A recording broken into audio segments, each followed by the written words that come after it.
Welcome to Marketing with Confidence. I'm your host, Marianne Amies. We're going to be talking all things digital and online marketing for business owners and marketing professionals. If you've been feeling overwhelmed by your digital marketing, be sure to listen along and you'll hear tips, interviews and more that will give you the confidence to create marketing you love. Welcome to today's CEO briefing. I'm so excited to have Bec Hughes back on the podcast again. Thank you for joining me, Bec. Oh, thanks, Marianne. You're obviously a bit of a glutton for punishment. I can't believe this is my second rodeo. We'll go for third and fourth and beyond. When you're onto a good thing, you just stick to it. We'll aim for some kind of record. Oh, maybe we should have a breakout show, just an irrelevant breakout show of the two of us musing over irrelevant things. Yeah, we'll start a YouTube channel. Yeah. Sounds good. So I had you on earlier last year, and obviously you gave us a bit of a background about you, but just to kick off again for this episode, do you mind starting off by telling us a bit about yourself and how you came to carve out your space as a branding expert? Yes, I can share that. You know what? It's not very often that I share any kind of story of my background because I don't love talking about myself. I think that's probably true of most people, isn't it? I can talk about anything, but as soon as someone asks me a question about me, I'm like, oh. But as it's you. Yes, thank you. So how did I carve out? Well, it was sort of when it came to brand, it was really something I fell into, really. So this always surprises people that I did an English literature degree. I'm not surprised. I have told you before how your amazing English accent is so lulling for me. And why you studying English literature actually just feels like the perfect utilization of your natural born skills. It's just on brand, basically. Yeah, it is. I would listen to you read poetry. Oh, thanks. The podcast darling. idea for you. It's very Emily Blunt in a way. It is. But yeah, so I did English lit, and I think it was because it was just a time where you chose most people were choosing very traditional subjects. You know, people weren't like now you can study so many great unique things. Niche things, yeah. Yes, niche. But I just felt at the time it's like you just did English, history, maths. You just went on. You pursued the topic you were best at school. Yes. Yeah. Yeah. Oh, and that's what you did. Yeah.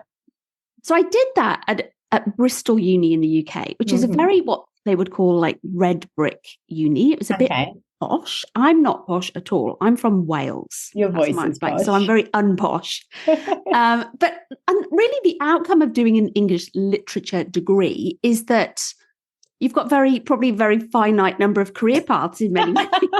And a teacher, which was I was never going to do that. Maybe you go on to be an author, which perhaps in hindsight I should have done. It might have been more lucrative. Yes. Had I been any good, which is like not being qualified. Irrelevant right now. Yeah. Yeah. Or maybe do something like, be a curator of a museum or a librarian or something along those lines. Oh, I like those ideas. Could have been quite mellow, quite nice. Yeah. Didn't choose that though. Okay. And then the other one really was to go into like something advertising and communications based. It was kind of, particularly if you were kind of language based, that you were going to go in and be an ad man. Yeah. In inverted commas. Yeah. So I suppose by process of elimination more than anything, I'll go down like the comms route. I'll go into like an advertising route. So I went into a packaging agency, a packaging design agency in the UK, in a place called Cheltenham. And I went in as like client service, which you would appreciate what that means, the person who looks after the clients. Yeah, warm and fuzzy. Yeah, but then I also just loved the whole design side of things. I was always very creative anyway. I'd done A-level art as one of my A-levels. Oh, wow. Yeah. So at the time, how you use that as in a career. No one said to me, oh, you could be a graphic designer, you could be an architect. God damn it, wish I'd done that. So it wasn't something, but then when I went into that first job, I was like, oh, okay, maybe I'll study graphic design on the side. I was like, oh, I like this. So there was a lovely creative director there who let me kind of be a studio junior. So I was kind of living a double life of being a studio junior, graphic design junior, as well as doing the client service stuff. Yeah. And then when I left there, I went into another very purist brand agency. So I went from a graphic design agency into, what was actually a very much a consultancy around brand. And I went in there as a designer, but then another great guy who was the brand strategist there kind of took me under his wing, and he was like, come on, look at this brand strategy stuff that we do. Isn't this cool? And I loved it immediately. Yeah. And it really brought together all of my, my love of language and writing and the nuance of language in many ways. Yeah. And, that really close reading and curation of thought and simplifying ideas from a volume of information, all of that stuff that, English literature suddenly became quite relevant, or at least this. Yeah, absolutely. So that's really where I sort of then cut my teeth in brand strategy, and I stayed in that kind of lane. And then when I came to Australia, which was 20 years ago, nearly 21. Wow. I worked for quite a few brand agencies, and one in particular was Landor, if you know Landor, which are quite a big global brand consultancy, part of WPP Group. Yeah. And that was just an amazing place. I was surrounded by some really clever people. Yeah. Worked on some really big brands, Australian brands like Woolworths, and I worked with Foster's, just some really amazing brands in brand strategy. Yeah. So that was kind of, I suppose, how I refined my skill set. And then when I had my kids and I went out on my own, brand strategy was a important pillar of what I always did. So I was doing graphic design, but I think what really was maybe my edge in my business and why my business grew was because I had that brand strategy component as well. Yeah. And not everyone has it, not only have they not had the lived experience of it, but they don't have the, I want to say, technical mindset, to be able to combine both the, and in some ways to communicate the why behind the design, the why as in why they got there, but also why as in what it can represent and what it can mean and how it can shift the overall business as well.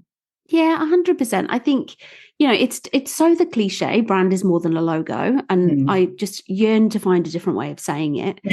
But it is so true. There is so much more to it. And I think it's something that's quite hard to explain.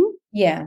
But then when clients go through the process and they see the outcome of a deeper brand experience, something that excavates so much more and gives them so much more understanding, they then see and understand the outcome of that. Yeah, totally. The impact that has on their business. Yeah, absolutely. And I think that's the thing often that, especially that fresh business owner says, I need a logo.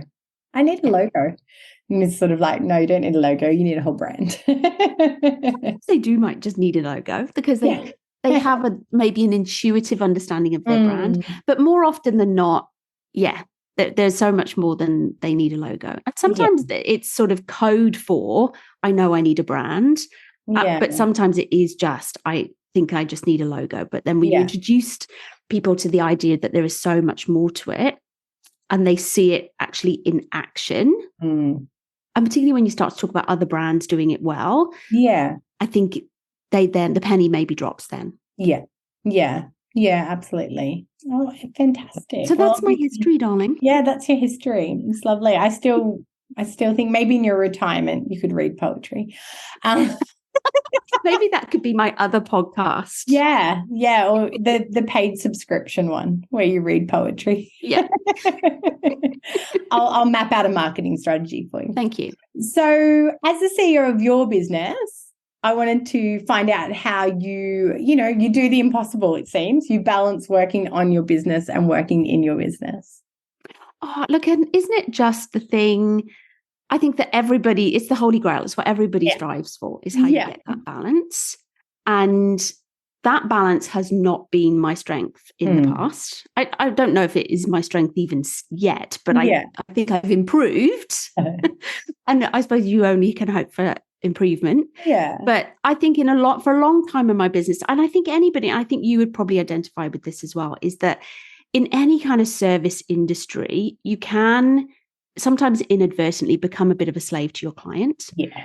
And it's not to say that the client's not important, but this is something that I've been talking about a fair bit recently, is that I think very often in service businesses, particularly in communications, creative industries, there's a lot of I suppose, received knowledge that you should put the client at the center of your business. Yeah. So everything should revolve around the client. You should service the client at all costs. You should deliver to them what they want, what they ask for goes. But actually, it's counterintuitive in many ways, because if you put yourself and your creativity and your output at the center of your business and you look after that, then what that means is a better outcome for both.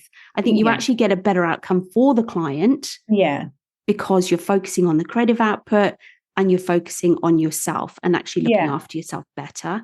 So I think that was a big flip for me, is sort of realizing that it can't just be all about the client in practical terms. It can't just be about responding to the client, working all the hours to deliver to the client, because it's not sustainable. No, absolutely. And I think something that I learned, you know, from yourself, from other creatives, especially last year, is as in that creative industry, you need time and space to be able to almost recharge that creative energy, to absorb new ideas, to have new thinking. And that's not always in the active doing work. It's in the resting. It's in the, you know, consolidating thoughts and not having that pressure of output all the time. Yeah. And I think seeing, you know, I talk a bit about productivity, and I think very often as business owners, we only feel productive when we're doing something, and particularly when we're doing something for our clients. Yeah. And it's just, part of it is just flipping that on its head and realizing that the not doing is also productive as well. Yeah. Yeah. And we know this is one of my biggest challenges. If I'm not ticking things off the list, who even am I? What am I even what do I do with for? myself? I'm not. I know. I am so, I continue to challenge myself to not be, but I am so task focused. I'm so, it's a bit of how I'm wired. I find it really hard to sit in the not doing. Yeah, in the silence. But look, I think the other things for me are boundaries are a huge one. And I think boundaries with those outside of you, so boundaries with clients, for example, you know, it's talked about a lot, but that being able to say no and learning to say no is a huge one for me and a journey I've been on. But I think as well, saying no to yourself, and to your point, going, actually, no, I don't need that to be perfect, or I don't need to do that thing today. Or, you know, I think boundary setting is important. Having a word with yourself as much as firm words. Sometimes it has to be a written word with yourself. So I think there is that boundaries, but also for me, to be able to carve out time, it has been coming back to basics and really approaching it with the mindset of value over volume. And, you know, I think when I started out, there's this volume mentality, lots of clients, lots of work. If I'm busy, that's good. But then I didn't have the time for the business. Yeah. So I've very consciously increased the value that I offer as a business. And that's partly around the brand. But then also, I think that then lends itself to being able to charge more. Yeah, I've consistently charged more. Yeah. I think when you make space for charging more, you ultimately make space for yourself in your business. Yeah, totally. Well, you can reduce the volume pressure. And then when you're working deeper with fewer clients, the time in that, or the efficiency in that is greater, you know, greater improved. Yeah. Do you know the other thing that I do love, which is just about really being disciplined about setting time aside? And I'm not necessarily winning that battle. Yeah.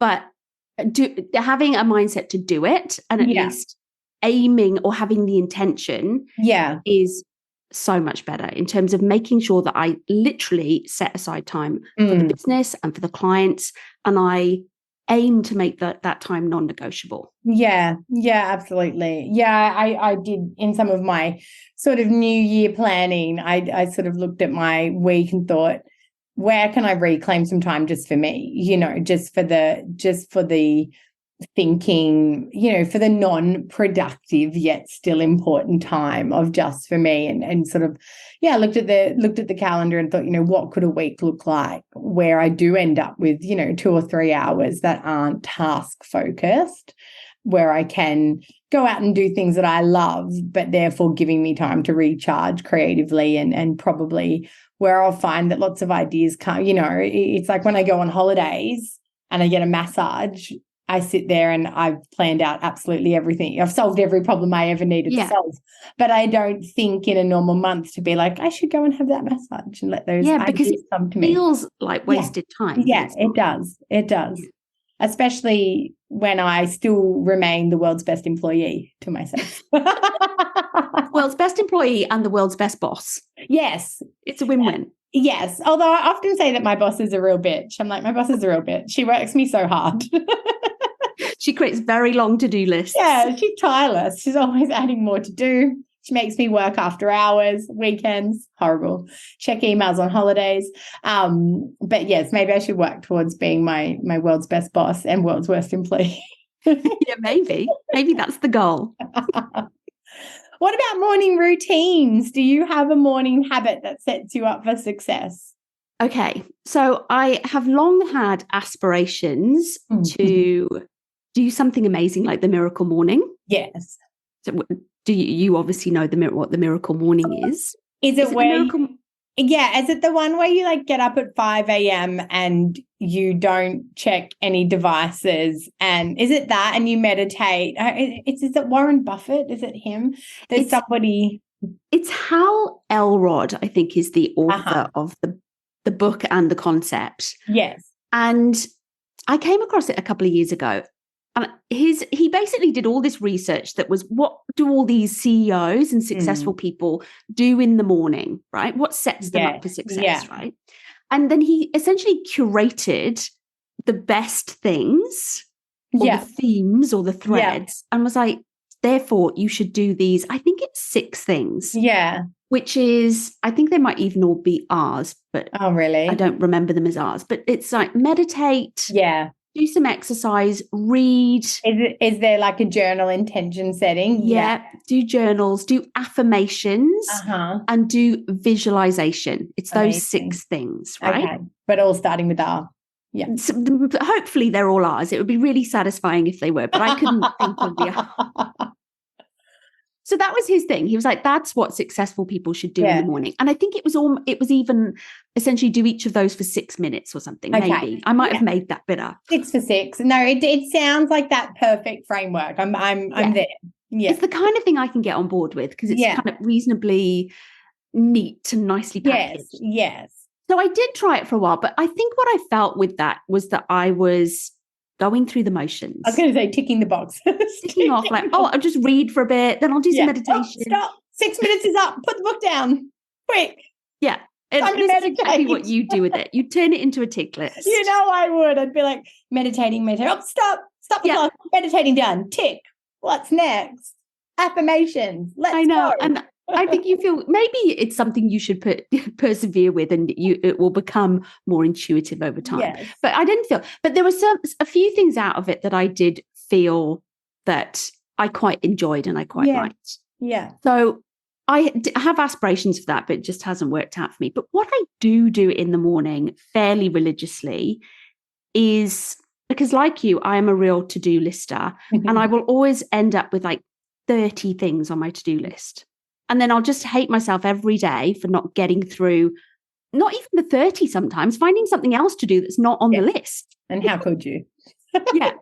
So quite a while ago, I came across the idea of doing the 3 things. Yeah.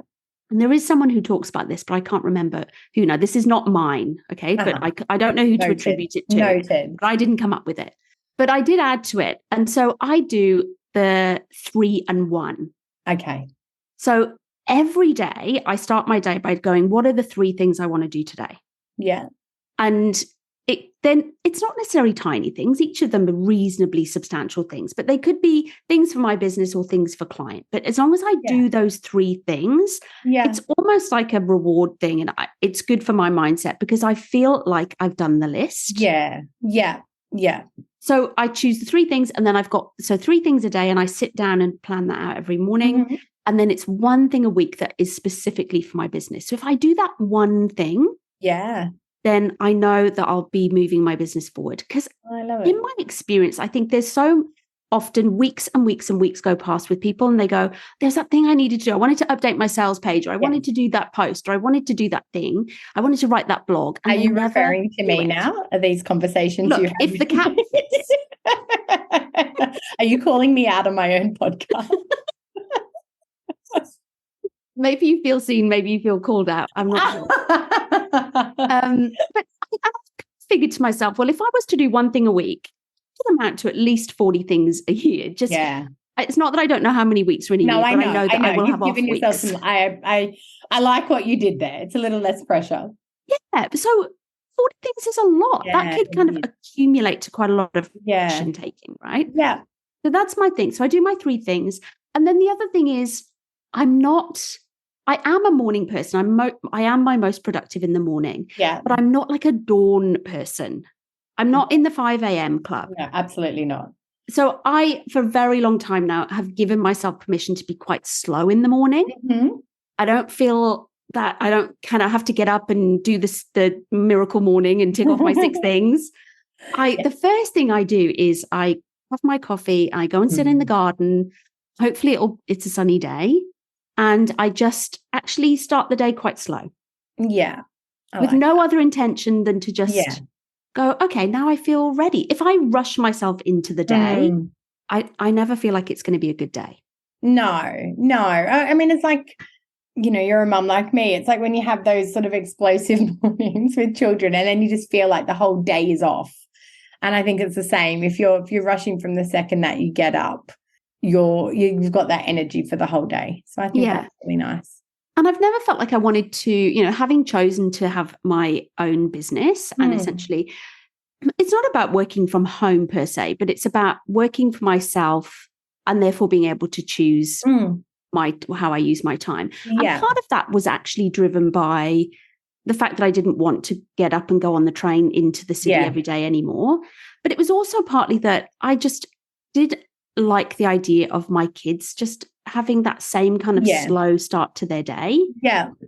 That they weren't, rushed out of the door at 7 to get them to daycare. And I certainly don't judge or criticize the people who do. Oh, no. I know what you mean. It's the choices that you've made. Yeah. And for me, I just love the idea that although my daughter's now getting to the point where I'd still need to wake her up.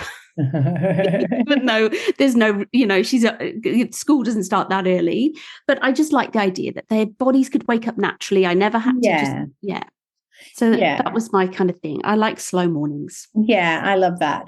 My kids have consistently woken up between like 5 and 6 a.m. their whole lives. I can count on one hand when I have had to wake them up. And I often think that, something grave has happened because I'm like, what do you mean they're not awake? And usually it's the indicator that they're sick. Like, it's like I go in, I wake them up and I'm like, oh, I understand, you're sick. I am generally the last person up in this house and have been for many years. Yeah, same. I just really don't feel the need to rush out of bed. No. And I was saying the other day and possibly in this podcast series as well, I'm just someone who I need sleep. There's a lot that happens in the day and I used to feel guilty about, not getting up and exercising, like not being in the 5 a.m. club, not getting up. But I'm sort of like, what my body actually needs? My body actually needs to sleep and my mind needs it. Like my mental clarity needs it. So, I'm all for slow mornings. Yeah. Look, I think that comes back to some of the, also how you carve out time and how you work best on and in your business. And I think it is really about recognizing your ebbs and flows and rather than fighting against them, actually working with them. So I know that for me, Friday afternoon is not great. I also know now we're in January, we're chatting in January, that January is not my month. I think in the future, what I would love to do is just not take the whole of January off. Yeah. So it's really about ebbs and flows as much as in your 24 hours. Yeah. I'm good at a certain point in the morning. As the afternoon approaches, I'm not great. So I shape my day around that. Yeah, beautiful. I think there's also flows in your week and in your year. Absolutely. You can acknowledge. Yeah, absolutely. And I think you're right. I think that's the beauty of being a business owner, if we work it the way we should, is that we are in control of that. We're in control of setting those boundaries and setting those processes or those patterns of when we will show up, because that's when we're at our best and when we need time to rest and we need time to, refocus and those sorts of things as well. Yeah. And look, it's surprising, I think, how really ingrained the 9 to 5 is. I think it's just become so intuitive for us. It's just part of our makeup, in the same way that we needed to hunt and gather when we were cave people. Savages. It's so true. I mean, I haven't been an employee for 13 years yet. From the day dot of having my business, I still was showered and dressed and ready to sit at my computer by 9 a.m. every morning. It's just through COVID, all of it, it's just always what's felt like home to me. So maybe it's my primal instinct. There it is. It's your lizard brain. Oh, bless that lizard brain. So let's move on to talking about branding and talking about the importance of branding, where CEOs really need to get on board and understand the bigger picture. So tell us why CEOs need to pay attention to their branding, especially as part of their digital strategy and digital identity. Well, obviously, there's a lot of brand designers out there that need to make a living. Check. Yeah. So we'll get that out of the way. No, look, I think brand is probably, there's 3 key things of why it's so important. Yeah. The first one is that I think brand essentially lends itself to ROI and efficiency. So when you focus on a really strong brand, it really amplifies any efforts that you make. So if we're talking about digital marketing, when you're investing in your digital marketing, when you're doing work in that space, when you overlay that with your brand, you essentially are going to amplify the results from that. Yeah. Because your brand is the glue that brings it all together. It's the thing that focuses the message and makes the message most relevant to the right people. Yeah. So there's, brand isn't just something that is a nice, fluffy, airy, fairy, nice to have. It makes me look good and it makes me feel good about my business. Yeah. I think there is a bottom line impact, an impact on, like we said, your return on investment from investing in your brand. Yeah. So I think that's a really key one. I think the other thing is that, your brand is the difference between you and everyone else. Yeah, absolutely. Yeah. So when you start to say, when I hear people saying, oh, it's such a crowded industry, family photography, such a crowded industry, graphic design, such a crowded industry, digital marketing, such a crowded industry, whatever it is. Yeah. Well, when you're in a crowded industry, the thing that is going to set you apart and give you cut through is your brand. Yeah, absolutely. Yeah. So that then that ladders really back to the ROI as well, because when you're setting yourself apart, you're giving yourself cut through. Absolutely. Then, you're getting better return on your investment. Yeah. And then the final thing, and maybe this is the old adage and it's a bit of a cliche, but it does build trust and it does make you more memorable. 100. I was thinking about that just as you were speaking. 100%. I mean, we all know it. When you go to, take 2 hairdressers and you visit one website and it's nicely done. It has a lovely theme through it. It has, a consistent color, consistent font, nice imagery, beautiful logo. And then you go to another and it's, a hodgepodge and the logo looks like clip art. You make assumptions. You immediately make it. And maybe it's us, maybe it's because we're in that world of marketing. But, I think that missing piece online is the trust. You're not walking past, you're not having a conversation. So it's all those signals, those sort of silent signals that give you that gut feeling. And I think that consistent executed brand gives you a completely gut feel about someone, then, Yeah. And there's a really intentional, and I think you can, I think very often people go, well, how do I get that gut feeling though? How do I create that? And I think you can be quite intentional about it, and think about, I always talk about brand and think about brand as really having 4 parts to it, if you like. There's the visual, and everybody, the visual is, look, it's not the easy bit by any means, but it's the most visible bit, obviously, because it's the thing that people see. It's sort of how your color scheme and your, all of those things and how they come together. But I think a really important part of brand and something that is often overlooked. And for me, it's an opportunity in brand in many ways, and talks back to that idea of how do you set yourself apart in a crowded industry? Yeah. And that's your brand voice. Yeah. And that's really, how do you use what you say to set you apart? Yeah, absolutely. And that comes down to, talking about digital marketing, it's the kind of words that you might choose. You might become known for certain words. You talk about my accent, and in many ways, I know that's part of my brand. Yeah. So sometimes I play that up, or I choose words that are a little bit Englishy, oldie, twee word here, there. Yeah. Or I use like a kind of old sort of phrases that my dad used to use. Yeah.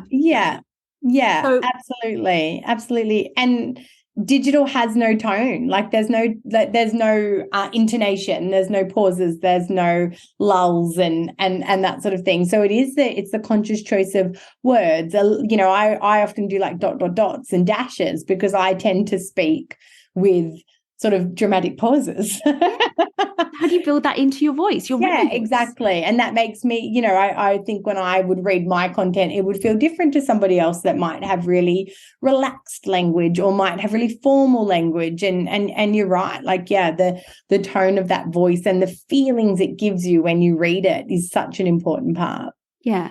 But also as well, particularly talking about the digital space, I think part of voice is also sounds and music. How do you make that part of your brand? So, there might be certain brands that will always choose very soft instrumental kind of, for their reels, let's say, for example. But there are others that might choose, they might associate themselves with techno music. I don't know, hardcore German techno from the 1990s, Yeah. But so I think there's so many facets to that. There is the language, and there is the kind of the words that you might choose, the tone, you cheeky, you formal, but there's also then other sounds that you might, and music, particularly thinking about a digital space, that you could make part of your brand vernacular, if you like.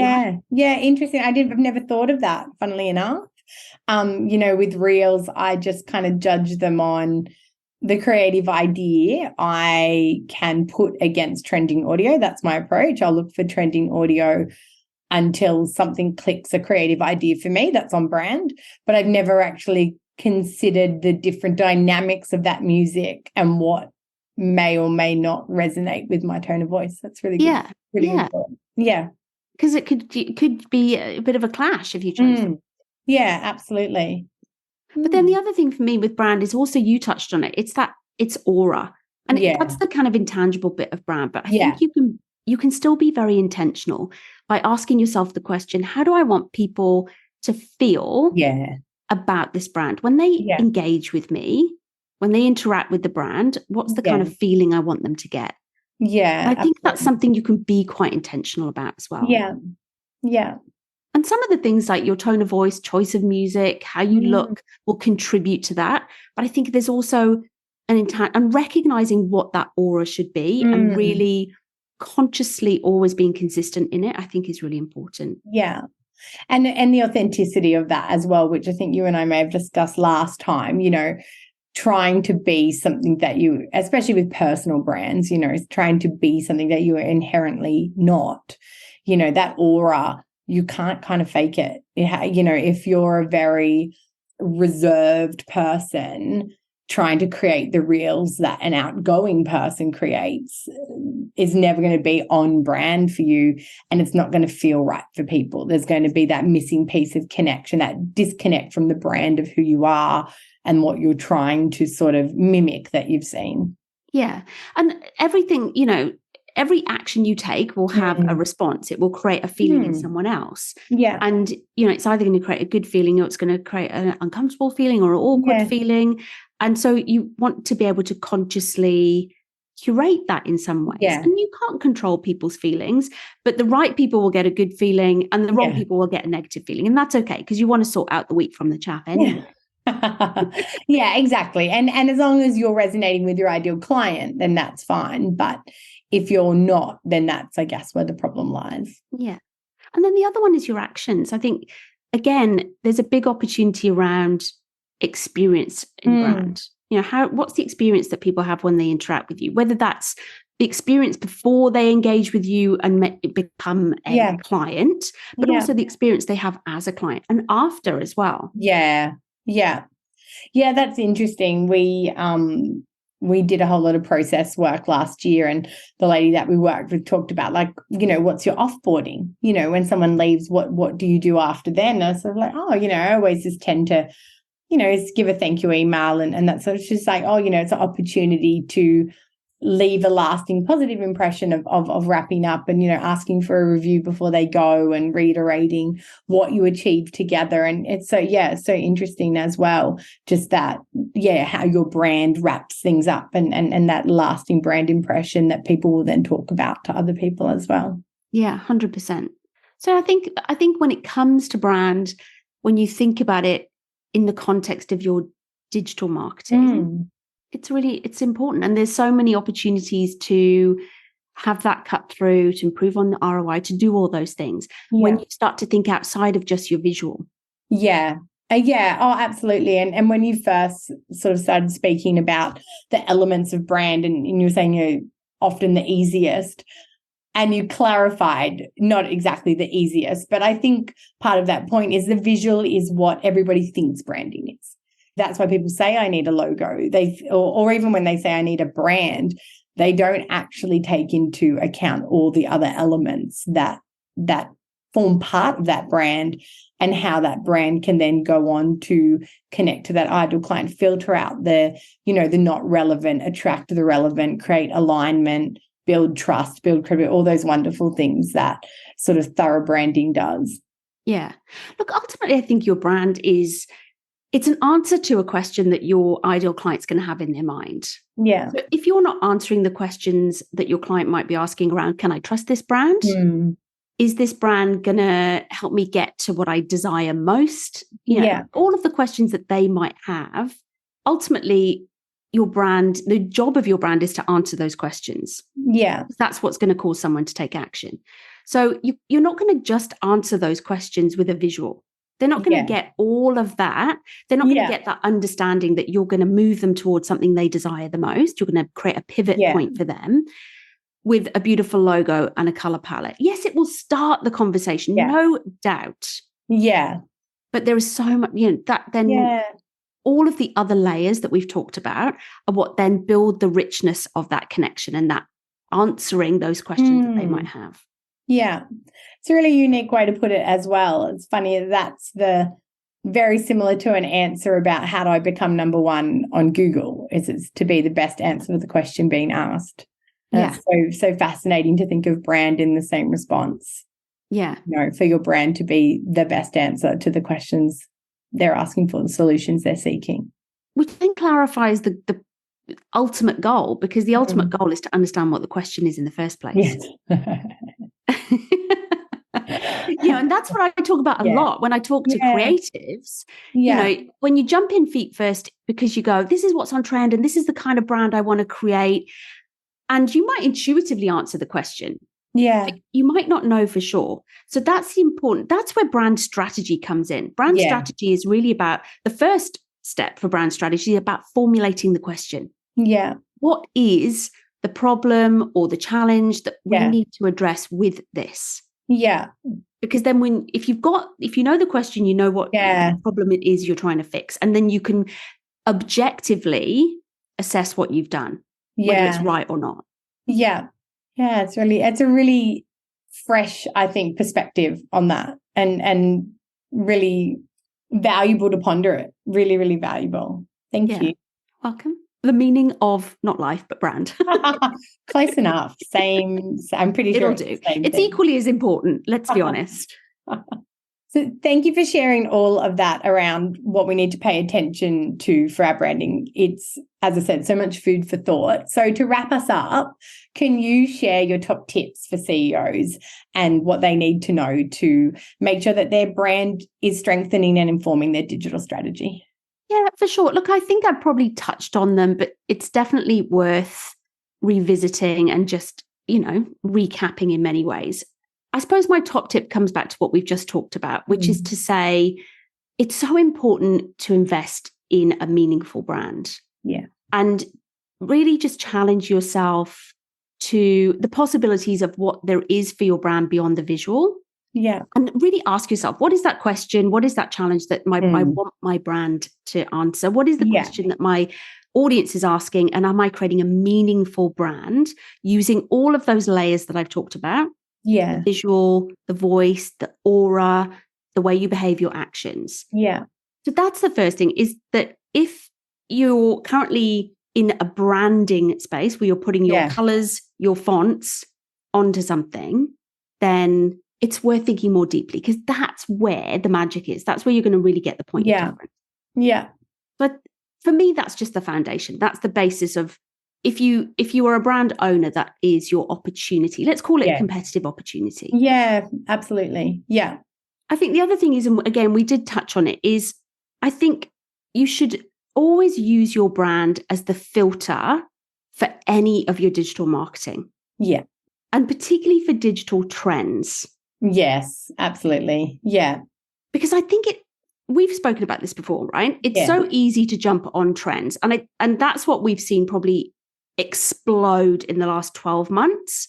It's been ticking along for a while, but it's really exploded. And everyone's jumping on trends, which means that content has become more repetitive, dare I say more vacuous. There you go. Here's one of those like words. Thank you. There's a lot of everybody jumping on the same trends. And I think the opportunity with brand and how you can use it to strengthen your digital strategy is that when you apply it as a filter to those trends, then it means that you are less likely to get lost in the crowd. Yeah, or be disingenuous, or lose start to show points that make people question, oh, is this what I thought it was? Is this really for me? This doesn't feel aligned. Exactly. So the questions are, do I even need to get on board with this trend, or is it completely outside of my brand? How could I apply elements of my brand to make this trend appropriate and ownable to me? Yeah. Is there a visual? Is there is there music? Is there a message that I build into this that makes it relevant to me? So I think always apply the brand filter. Yeah. When you see a trend, great. Okay, maybe great to jump on it, but always refer back to your brand, because I think it will strengthen your use of that trend. Yeah. And certainly, as we talked about earlier, give you that cut through. So I think that's a really key one. And then the other one, and I think particularly, I know that Marianne, you work with lots of different business owners, but probably business owners that maybe have a bit more of a team. But I think in digital, it's really important to have to show your personal brand and to humanize your brand as much as possible. Yeah. And again, everybody's saying, show your face on social media, show your face, right? And why? And there is always the grain of truth to when that kind of vernacular appears. And I think for many people who are not a solopreneur brand, they go, well, I'm not a personal brand. I've got a team. Like for you within Wise Up Marketing, I think it would be kind of a good illustration of that point. Well, I've got a team. This is a business. It can't just be about me. Exactly. It's a brand outside of me. But actually, and it doesn't, when it is a team scenario, it doesn't have to be just you as the owner of the business or brand. It can be multiple members of your team. But I think humanizing your brand and showing up in it is so important. And again, that comes back to your brand is the difference between you and everyone else, but so is your persona. Your humanness. 100%. And a point that I often make to clients in their reluctance, I had a gorgeous client in the other day, and they're a family, a mother and two sons behind a business. And I said, guys, you're not on the Instagram at all.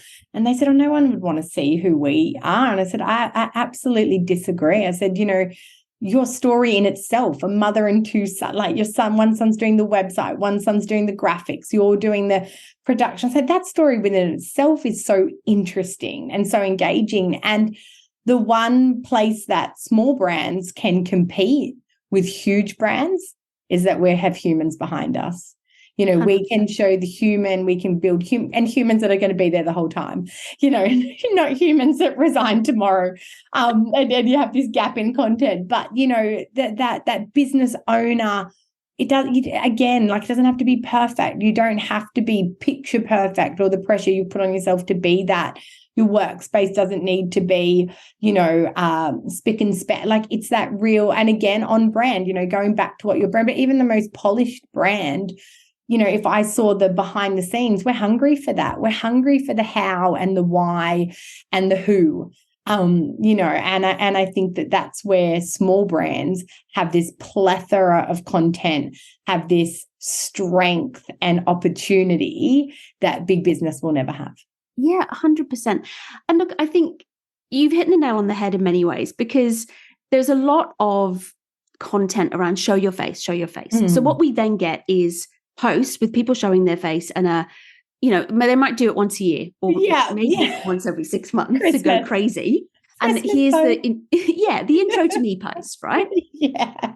And I actually think in many ways that's missing the mark, or it's certainly missing the opportunity. Yeah, 100%. Because it isn't just about showing your face. Because people go, is it just about me putting a picture of myself on Instagram? Yeah. I'm like, well, actually, no, it's not. Because to feel like you are present and that to get that human connection, there's lots of other threads. And even if you don't feel comfortable with showing your face, in other ways, you can share your voice. Yeah. You can talk about, you can align yourself with other brands, and that gives a sense of you. You can talk about causes and things that are important to you. Yeah. Talk about your experiences. So there's many other layers to humanizing your brand. It actually isn't. It's almost goes the other way when you just do the once in a while. Here's a photo. Here's a little warm, fuzzy post against. No, I'm 100% agree. Yeah. And to be the face of your brand, you don't necessarily have to have your face plastered all over your brand. No. But as we say, looking back to that brand strategy and what the structure of your brand and what you want your brand to represent will have the answers to how you need to show up and still humanize your brand. Yeah, 100%. And then look, the last thing, and we talked about it earlier on in many ways, is I think just be very conscious about using your brand really as the glue to pull everything together. So this is really about that old adage in many ways, which is about the whole being greater than the sum of its parts. Yeah. So when you just I shouldn't say throwing stuff out there, power to you if you're doing anything. But, if you're doing bits and pieces of digital marketing here and there, you're doing the email, you're maybe doing some paid advertising, you're trying to keep up with your content, you're generating a blog, whatever it might be, right? If you're doing those things in isolation, without the thread of your brand to pull it all together, each and every one of those things has got to work so hard to get any kind of cut through, to be memorable, to be recognizable as even from your brand. Yeah, absolutely. And to contribute to the whole, Exactly. Whereas when you basically smear your brand all over those things and glue them together, then you're amplifying the effect of them. Yeah. Because you're creating this thread of a consistent tone of voice, a consistent message, a consistent aura, and, you're bringing your humanness and yourself into them. And that's going to give you much greater impact. And it comes back to that thing, which ultimately is so important to business, which is the ROI. You're spending money on those things, or you're investing your time. And of course, you want to get the best from them. Yeah. Beautiful. We're all going to go off and smear ourselves all over it. Yeah. Smear yourself in brand. I love that though. And I love the thought that I love the idea of that glue, that glue that brings it all together. And that's essentially where you can pop up on any channel in someone's inbox, whatever it might be, and they just know it's your brand. They just feel it, as we say, from the tone to the colors to the context, the messaging, they just know. And that is really when your digital marketing is effective. It's that 360 degree, where on every single, we used to talk about this in retail, years ago, that the point of sale matched the magazine ad, matched, where everything is singing from the same songbook, and you're essentially going to get more from every single thing you put out, because it reminds somebody of something else you did or somewhere else they saw you. And I guess that's that repeated awareness that leads people down that funnel to conversion. Yeah. And it really comes back to that value over volume. We can get very stuck in the doing, putting lots of stuff out. I've ticked that box. I've done my email. I've ticked that box. I've done a reel this week. I've ticked that box. I've written a blog. And we forget that it's not just about putting something out. Yeah. It's actually far better to put, in my opinion, put less out, but make it really relevant to your brand and really meaningful, and to, as you say, create that consistency and be singing from the same song sheet. Yeah. Beautiful. Thank you. Always so many gems. I've had such a lovely time with you again. And I love where we can go in a conversation. I think this has been so much value in chatting to you, and so much value for people listening, and new ideas, I'm sure, that spark for people. So thank you again for your time, Bec. Oh, you're so welcome, my lovely. It's been an absolute pleasure. And so for everybody else, every second week, the CEO briefing series drops. So please keep your eye out for the next episode, and I will see you then. Hey, thanks for listening to another episode. If you don't want to miss one, make sure you subscribe to the show in your podcast app. And if you love it, be sure to share it with friends and colleagues who you think could benefit from increasing their digital marketing confidence. Want more? Head to marianneamies.com to find out how you can work with me directly, to reach out to have me speak at your event, or to grab yourself some free resources.